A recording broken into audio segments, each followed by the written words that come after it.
Hola amigos, ¿qué tal? ¿Cómo están? Qué gusto que nos acompañen en un episodio más de Aprendemos Juntos con Copecaja. Soy Luzania Víquez y hoy vamos a hablar de un tema realmente apasionante y muy diferente. Vamos a hablar de nuestro segundo cerebro. Ese va a ser el tema del día de hoy y para conversar de esto tengo a una experta conmigo. Ella es Sofía Jenkins Solano, es nutricionista con más de 8 años de brindar consulta nutricional, egresada de la UCR, de una maestría en nutrición clínica de enfermedades crónicas no transmisibles. Así que, Sofía, muchas gracias primero por acompañarnos, por ser parte de este proyecto y qué gusto verte otra vez. A mí me encanta hablar de este tema, entonces yo emocionadísima. Ay, qué dicha, porque yo en algún momento te escuché hablar de este tema y yo dije, no, sentémonos y hablemoslo largo y tendido. ¿Cuál es nuestro segundo cerebro? O sea, para mí el cerebro es el cerebro el que está aquí. O sea, ¿cuál otro segundo cerebro existe? Bueno, nuestro segundo cerebro es el estómago. Prácticamente todo lo canalizamos por medio del estómago. Y aquí reside o vive la famosa microbiota, que es uno de los temas que a mí más me encantan. Cuando hablamos de microbiota, hablamos de un ecosistema de bacterias, de virus, hongos, levaduras, o sea, un montón de microorganismos que tenemos en todo el cuerpo. Tenemos a nivel de piel, a nivel de nariz, a nivel genital, pero la mayor parte de microorganismos está a nivel digestivo. Y entonces, por eso se le da tantísima importancia, porque tiene muchísimos beneficios e influye en muchísimos procesos del cuerpo. ¿Nosotros ya nacemos con esa microbiota? ¿Se va formando esa microbiota? ¿O de qué depende de que tengamos una buena o mala microbiota? Vieras que el cuerpo es tan asombroso, que se dice que nuestra microbiota empieza desde el momento de la fecundación.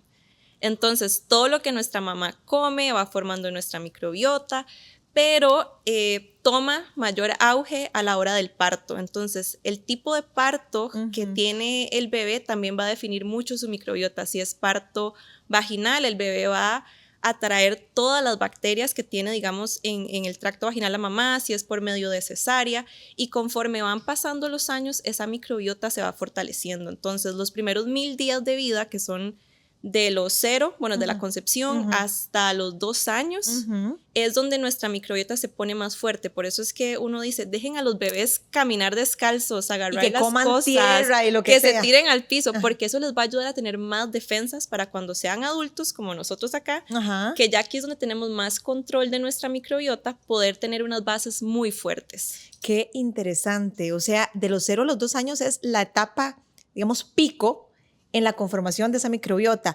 Ahora, ¿qué sucede si el bebé, no sé, hablemos de un bebé, es más, hablemos de mis bebés que tienen 1 año y resto, si tuvieron que consumir algún tipo de antibiótico, por ejemplo, o alguna medicación, ¿puede esto afectar la microbiota del bebé? Y si es así, ¿cómo se puede reemplazar o cómo se puede de alguna manera generar un balance?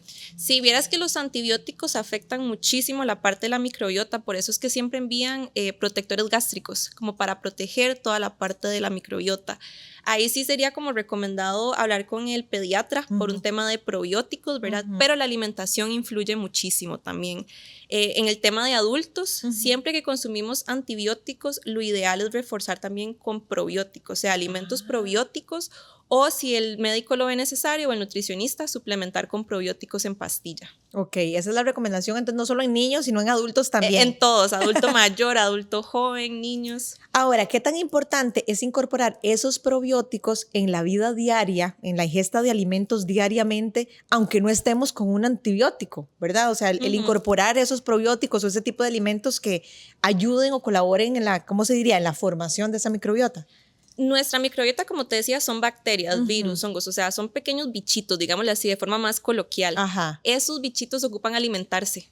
Tenemos que cuidarlos, tenemos que chinearlos, son como, yo siempre les digo, como un Tamagotchi que hay que estar cuidando para que no se me mueran, ¿verdad? Y la única forma que tenemos para cuidarlos y alimentarlos es por medio de fibra, frutas, vegetales, que son alimentos prebióticos. Prebióticos es el alimento de las bacterias.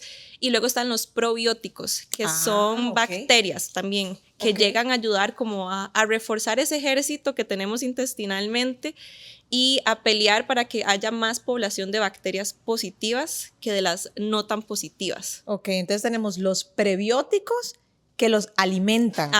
Y los probióticos que son bacterias. Son más bacterias. Ok, ahora, ¿por qué? ¿Qué es lo que sucede, Sofía? Que a veces las personas decimos, uy, es que me llevé un colerón y se me fue el estómago. O me pasó tal cosa y me inflamé, ¿verdad? Que antes uno lo veía como un chiste. Y eso es cierto, o sea, eso sucede. ¿Cuál es la relación desde tu experiencia? ¿Qué es lo que pasa que incide o repercute directamente en cómo yo me siento gastrointestinalmente? Ok, imagínate que la microbiota es única, o sea, vos tenés una microbiota, yo tengo otra, las personas que nos ven tienen otras distintas, ¿verdad? Es como nuestro número de cédula. Ok. Entonces, las bacterias, los microorganismos están, por decirlo así, en armonía, felices, conviviendo, y llega ese chichón en media presa, y llega ese colerón y ese estrés. Una hora de estrés psicológico ya te cambia toda la composición de la microbiota. Entonces, ¿1 hora? Una hora de estrés. ¿Quién se estresa 1 hora al día? Nadie, ¿verdad?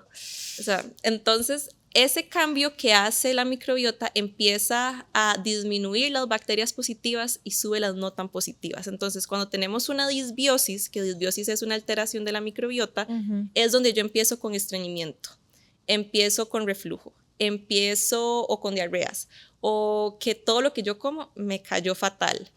Inclusive se dice que una alteración de la microbiota puede generar diabetes, puede generar hipertensión, puede generar inflamación interna de nuestro cuerpo. O sea, es más grave de lo que uno creería. Entonces, todo se ve o se canaliza por medio del intestino porque ahí tenemos nuestra microbiota.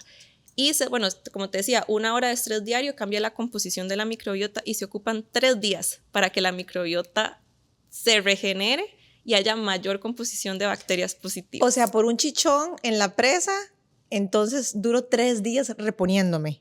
3 días y no me llevo otro chichón. Sí, paz y amor, esos 3 días, ¿verdad? 3 días aquí, ¿verdad? Modo zen. Modo zen totalmente. Bueno, entonces estamos descubriendo que hay una relación, de hecho ya está comprobado científicamente, entre la microbiota y entonces esa salud mental. Sí, imagínate que a nivel de intestino se produce el 90% de la serotonina, que la serotonina es el neurotransmisor que se desequilibra cuando hay depresión, inclusive ansiedad. Entonces, nuestro propio cuerpo puede producir serotonina. No toda se absorbe a nivel cerebral, pero hay una gran parte que sí llega a nivel de cerebro. Por eso existe se le llama un eje intestino-cerebro. Hay una conexión, ellos se comunican. Entonces, que ya se produzca serotonina es un gran avance. Si se refuerza con medicamentos, porque así lo envía el psiquiatra, muchísimo mejor. Entonces, la alimentación sí influye montones en cómo está nuestra salud mental. ¿Existe alguna posibilidad de una persona que se sienta triste, que se sienta baja de ánimo, lograr revertir eso solo con una buena alimentación? Sí, porque digamos, fuera de la parte de producir serotonina, la microbiota produce o se encarga del 80% de nuestro sistema inmune. Entonces, si yo paso muy resfriada, con las defensas bajas, o a mí me da mucha risa porque yo veo a la gente comprando vitamina C como locos y toca tomar vitamina C. Cuando hay un exceso de vitamina C, se orina, se excreta. O sea, no es como que el cuerpo la aprovecha. Entonces, si yo cuido la microbiota, no va a haber necesidad de comprar un montón de suplementos porque ya mi cuerpo está trabajando para ayudar en todo ese proceso de recuperación. Ya voy a tener un mejor sueño, voy a dormir muchísimo mejor, a descansar más, voy a tener más energía durante el día, se me van a disminuir los antojos de alimentos dulces o altos en grasa porque ya mi microbiota tiene todo lo que necesita para poder funcionar y hacerme sentir bien. ¿Por dónde empiezo a cuidar la microbiota, Sofía? ¿Por dónde empiezo? Ok, sé que ya nos hablaste de los prebióticos y los probióticos, pero para todas las personas que nos están viendo ahorita, en la casa, en el trabajo, y dicen, bueno, yo no soy experto y yo quiero cuidar mi microbiota, ¿qué hago? ¿Qué como? O por el contrario, ¿qué no debería de comer? Vieras que cuidar la microbiota es tan fácil y lo podemos hacer con cosas tan básicas que tenemos en la casa, ¿verdad? Ay, yo quiero saber cuál es el secreto entonces para cuidar la microbiota. Cuando decimos la palabra microbiota suena como si fuera algo carísimo y que tengo que ir a comprar un montón de cosas, pero no, vieras que es súper fácil. Consumir alimentos que tengan fibra, frutas, vegetales. Banano, papaya, mango, principalmente frutas de temporada, como para poder aprovechar que están un poco más accesibles que las frutas que no son de temporada, ¿verdad? Perdón que me detenga ahí un momento, Sofía. cuando hablamos de comer frutas y verduras, ¿hay algún máximo o un mínimo? ¿O yo me puedo comer 5 bananos en una sentada y todo bien? Vieras que depende mucho de la persona también, porque hay personas que tal vez nunca han consumido frutas y de un pronto a otro se comen 5 tazas de papaya y más bien les cayó pesado porque la microbiota dijo, ¿y qué es esto? O sea, nunca he visto una papaya y ahora me llega un pedazo de papaya, ¿verdad? Entonces hay que ir poco a poco viendo la tolerancia, cómo se va sintiendo la persona. Tratar de aprovechar la cáscara lo más que se puedan, frutas y vegetales que se puedan comer, por ejemplo, la cáscara de la papa, la cáscara del pepino. Ya hay cáscaras que no, como la de la piña, pero digamos, siempre cuando se pueda, poderlas consumir. ¿Eso que vendría a aportar? Fibra. Fibra. La fibra no se digiere, o sea, nuestro cuerpo no la aprovecha en el sentido de que la digiere al 100%. Y un ejemplo un poco, digamos, no tan bonito es que si vos comes frijoles, vos comes elote, y vas al baño, haces tus deposiciones, vas a ver la cáscara del frijol, vas a ver la cáscara del maíz, y es porque el cuerpo llegó, la microbiota llegó, agarró lo que necesitaba y lo que no ocupaba lo desechó. Entonces agarró toda la fibra, se alimentó y el resto, chao. Entonces la fibra va a ser muy importante para eso. También el consumir granos, legumbres, frijoles, garbanzos, lentejas, el arroz, no tenemos por qué quitarlo. También consumir alimentos, carnes de buena calidad como huevos, pollo, pescado, carne de res, grasas saludables como el aguacate también, ¿verdad? Todo eso nos va a ayudar montones a poder darle a la microbiota lo que necesita en términos de alimentación. Pero algo muy importante es evitar las restricciones. Cuando yo hago muchas dietas restrictivas, quité por mucho tiempo alimentos que mi cuerpo necesitaba. Entonces, en el momento que los vuelvo a reintroducir, el cuerpo no sabe qué hacer. Entonces, ahí empieza a decir como, ok, yo por X cantidad de tiempo no comí gluten porque me dijeron que el gluten es malo. No recibí arroz en mi cuerpo y ahora hay volví mucho a comer y de un pronto a otro me inflama. Entonces, lo ideal es no tener restricciones. O sea, uno puede comer de todo, la microbiota, a como puede aceptar una fruta, puede aceptar un chocolate de vez en cuando, siempre y cuando no sea la base de la alimentación, ¿verdad? El hacer ejercicio va a ayudar muchísimo a aumentar la diversidad de las bacterias a nivel de nuestra microbiota, porque yo voy a estar en contacto con un montón de superficies, entonces yo voy a tocar las mancuernas, o yo voy a tocar el flotador en natación, o yo voy a tocar esto otro, entonces estoy en contacto con mayor cantidad de bacterias.